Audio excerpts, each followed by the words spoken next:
Hi, this is a short listening exercise for those of you who are studying the structure of the Russian sentence in the past, present, and the future tense.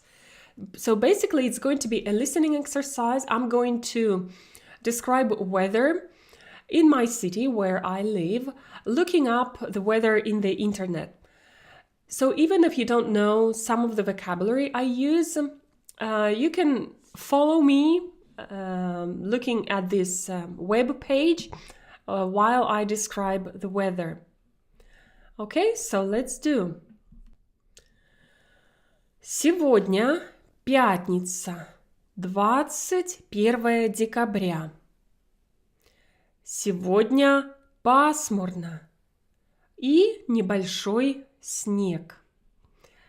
Температура сегодня минус 17, минус 12 градусов.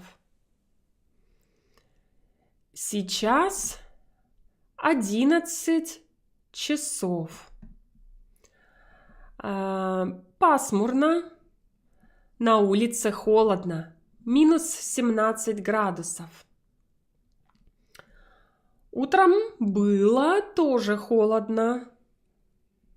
Ночью было не так холодно, но был небольшой снег.